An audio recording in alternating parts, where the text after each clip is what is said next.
வணக்கம் நண்பர்களே, welcome back to 5 minute series episode. இன்றைக்கி நம்ம சூப்பரான ஒரு ரெசிபி பார்க்க போகிறோம்.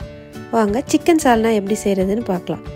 ஸோ ஃபஸ்ட்டு நமக்கு இதுக்கு ட்ரை இன்க்ரீடியண்ட் எல்லாம் இருக்குது, அதெல்லாம் ரோஸ்ட் பண்ணி பேஸ்ட் பண்ண போகிறோம். ஸோ அதுக்கு சோம்பு, சீரகம், மிளகு,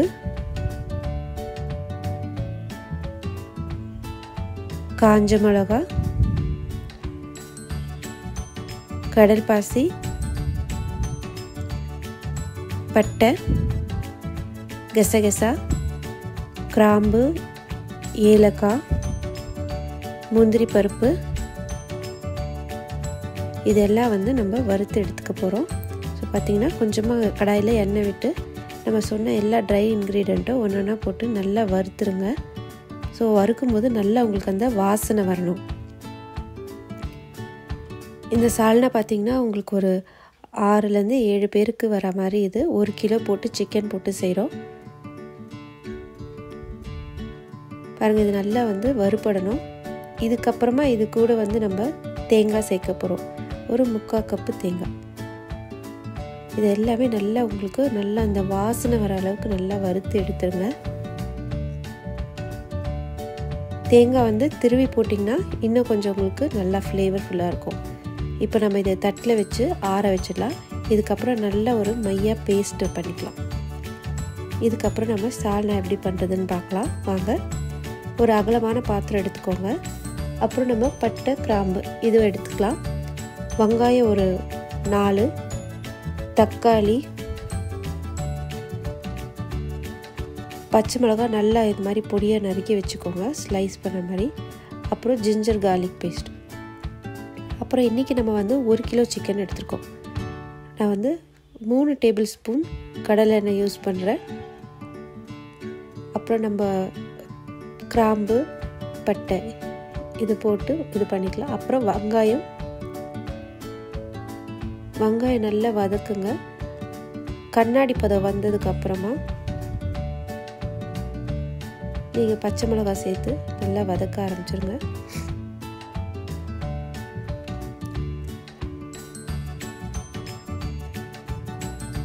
இது கூட இஞ்சி பூண்டு பேஸ்ட்டு சேர்த்துக்கலாம். இஞ்சி பூண்டு போட்டதுக்கப்புறமா அடி பிடிக்க ஆரம்பிக்கும். ஸோ அதனால் கைவிடாமல் கொஞ்சம் கலரிட்டே இருங்க. இதுக்கப்புறம் இதில் தக்காளி,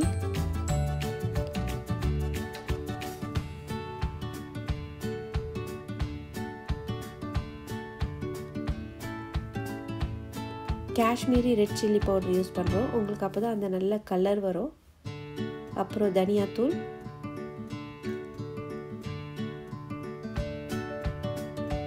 மஞ்சத்தூள்,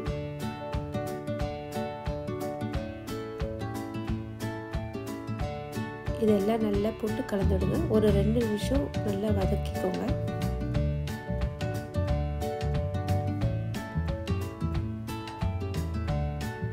அதுக்கப்புறம் நம்ம அரைச்சி வச்சுருந்தோம் இல்லைங்களா பேஸ்ட்டு, அந்த பேஸ்ட்டு இதில் போட்டு கொஞ்சம் நல்லா தண்ணி ஊற்றி மறுபடியும் நல்லா கொதிக்க விடலாம். பாருங்கள், நல்லா கலரி விட்டு ஒரு 2 நிமிஷம் லைட்டாக கொதி வந்ததுக்கப்புறம் மசாலில் நம்மளோட சிக்கனை அப்படியே மொத்தமாக போடாமல் கொஞ்சம் அந்த மசாலா மேலே பரப்பின மாதிரி ஒன்று ஒன்றா எடுத்து வச்சுருங்க.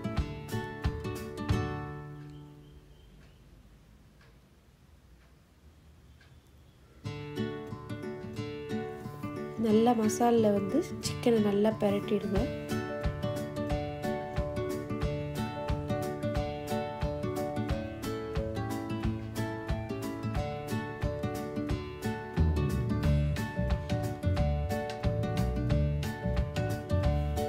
இதுக்கப்புறம் 3 கப்பு தண்ணி ஊற்றி 20 நிமிஷம் வேக வச்சு எடுத்தால் நம்மளோட சால்னா ரெடி. இது நல்லா 20 நிமிஷம் மீடியம் ஃப்ளேமில் கொதிக்கட்டும். இதுக்கப்புறம் கொத்தமல்லி தூவி இறக்கிடலாம். இது இட்லி, பரோட்டா எதுக்கு வேணால் சாப்பிட்லாம். இது ரொம்ப கட்டியாக இருக்காது கிரேவி. சால்னாலாம் எப்போவுமே தண்ணியாக இருக்கும். ஸோ இது தண்ணியாக இருக்கும். கொஞ்சம் உங்களுக்கு அதுக்கேற்ற மாதிரி கன்சிஸ்டன்சி நீங்கள் மாற்றிக்கோங்க. கண்டிப்பாக நீங்கள் செஞ்சு பார்த்துட்டு சொல்லணும். இந்த ரெசிபி செஞ்சு காமிச்ச விஷாலுக்கு ரொம்ப தேங்க்ஸ்.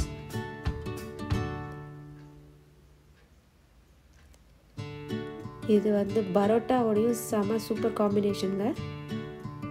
மறக்காம ட்ரை பண்ணுங்க. உங்க கமெண்ட்ஸ் சொல்லுங்க.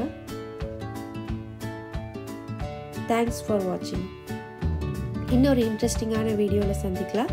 மறக்காமல் லைக், ஷேர், சப்ஸ்கிரைப் பண்ணுங்கள். உங்கள் ஃப்ரெண்ட்ஸ் அண்ட் ஃபேமிலிக்கு ஷேர் பண்ணுங்கள். தேங்க்யூ.